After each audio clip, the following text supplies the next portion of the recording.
Sumainyo ang Panginoon. At sumainyo rin. Ang mabuting balita ng Panginoon ayon kay San Mateo. Pagpuri sa iyo, Panginoon.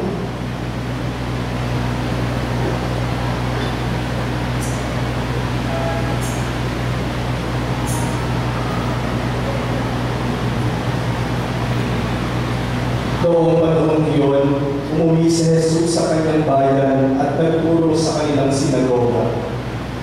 Nagtaka ang mga nakarinig sa kanya.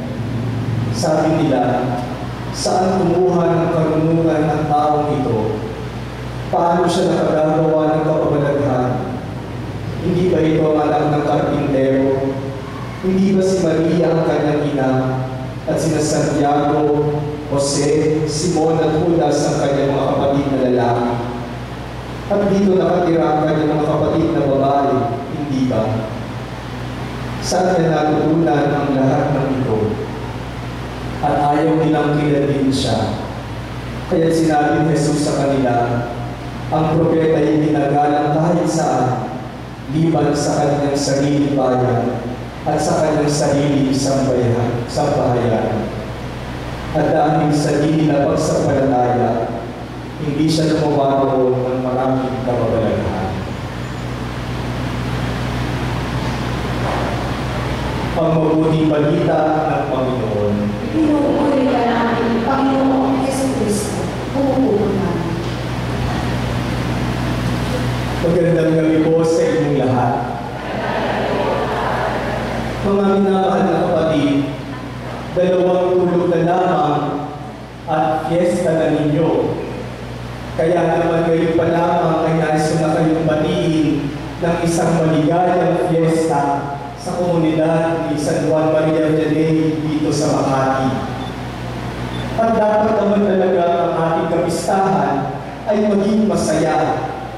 Pinapakita natin ang bawat isa ng happy fiesta. At dapat lamang ng ating fiesta ay maging happy, maging masaya. Sa araw ng fiesta, bawal ang sumimano. Sa araw ng fiesta, bawal ang malungkot. Sa araw ng fiesta, bawal ang nakakulot. Sa araw ng fiesta, bawal mainit ang ulo.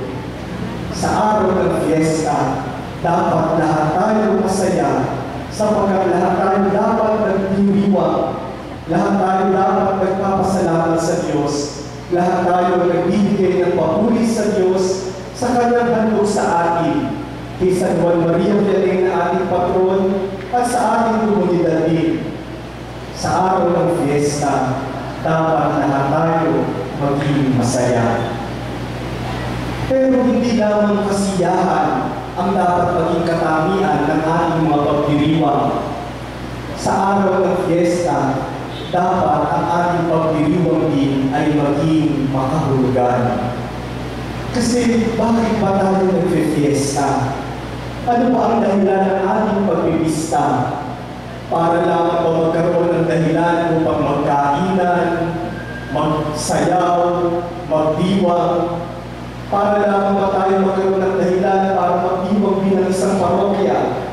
O para lamang ba para malalaan ng ating patron na si San Juan Maria Vianney? Bakit ba tayo nagpipista?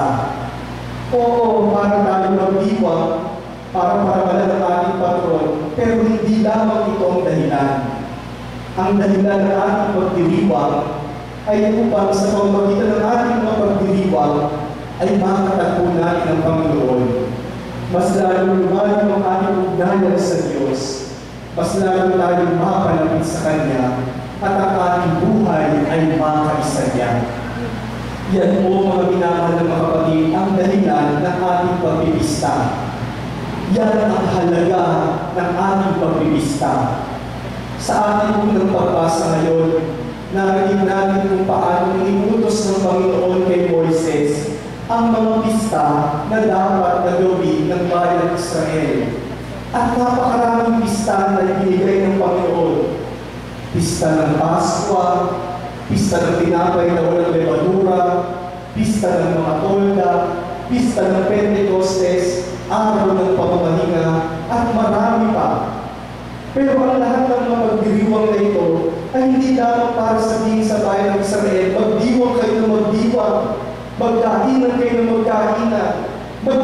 kayo magpista, magsayawan kayo ng magsayawan. Hindi yun ang halaga ng mga pista. Sa pamamagitan ng mga pista, sinasabi ng Panginoon kay Moises at sa bayan ng Israel, pag nagdiriwang kayo, dapat mas napapalapit kayo sa akin. Sa mga pagdiriwang na yan, dapat mas napapalalim ang ugnayan ninyo sa akin. Sa mga pagdiriwang na yan, dapat mas nagkakaisa ang buhay ko at ang buhay ninyo. Yan po ang halaga ng ating mga pagdiriwang. Ang matagpuan ng Panginoon sa lahat ng ating mga pagdiriwang. Kasi posible nga naman na magdiwang tayo ng pista, pero makalimutan naman natin ang Panginoon. Posible ko din abala tayo sa maraming bagay, sa pagluluto, sa paghahanda, sa pagkakamit ng mga dekorasyon, sa paghahanda ng ating parokya, sa pagsagubong sa ating kardinal na bibisita sa atin. Pero naging abala na tayo sa maraming bagay, pero hindi naman tayo nakalapit sa Panginoon. At kung ganito ang kahihinan na ng ating mga pagdiriwang, sayang ang ating pista. Naging mababaw lang ang ating pagdiriwang, napagod lamang tayo, pero wala namang naging bunga sa atin. Kung gusto natin maging makahulugan ang ating pagdiriwang, sa lahat ng ito, hanapin natin ang Panginoon. Sa ating Ebanghelyo ngayon, isang nakalulungkot na kaganapan ang nangyari. Umuwi si Jesus, nagturo si Jesus sa sinagoga, pero hindi siya kinilala ng kanyang sariling mga kababayan. Hindi siya kinilala bilang kaisa nila. Baka ganyan ang mangyari sa ating mga pagdiriwang. Nagdiwang nga tayo, pero nakalimutan naman natin si Kristo. Nagsaya nga tayo, pero nakalimutan natin yung halaga at kahulugan ng ating mga pagdiriwang, ang Panginoon. Kaya hindi naman dapat magsasaya. Yung pagsasaya natin, hanapan natin ang kahulugan. At ang kahulugan ay ang Panginoon.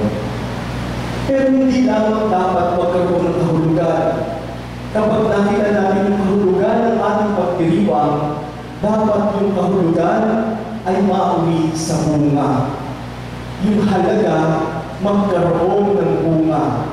Kasi kapag hindi nagkaroon ng bunga ang halaga, baliwala na maging makahulugan ng ating mga pagdiriwang. Sa ating Ebanghelyo ngayon, sabi sa atin, hindi nila nakilala na ang halaga ni Jesus. Kaya si Jesus hindi gumawa ng makababalaghan sa bayan niya. Kasi hindi niya sila kinilala. Hindi niya siya kinilala ng kanyang mga kababayan.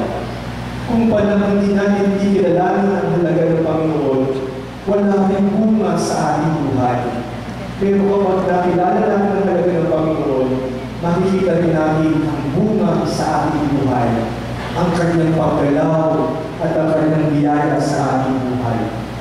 Kaya mga minamahal ng mga kapatid, magsaya tayo sa ating pista. Makita natin ang kahulugan ng ating pista, pero dapat magkaroon ng bunga ang ating pista. Kung pagkatapos ng fiesta ninyo, yung hindi nyo pinapansin na kapitbahay ay hindi pa rin papansinin, walang naging bunga ang inyong fiesta. Kung pagkatapos ng inyong fiesta, yung kaaway ninyo, kaaway pa rin ninyo, walang naging bunga ang inyong fiesta. Kung pagkatapos ng inyong fiesta, hindi pa rin tayo marunong gumamay at tumulong sa bawat isa, walang naging bunga ang ating fiesta. Kung pagkatapos ng ating fiesta, kanya-kanya pa rin tayo, watak-watak pa rin tayo, nagpapalisahan pa rin tayo, nagpapagalingan pa rin tayo, walang naging saysay ang ating fiesta. Kung gusto natin magkaroon ng kahulugan at magkaroon ng kagalakan ng ating fiesta, nakikita ito sa bunga. Kaya mga minamahal ng mga kapatid, 2 araw bago ang ating fiesta, ito lamang po ang gusto kong iwang paalaala.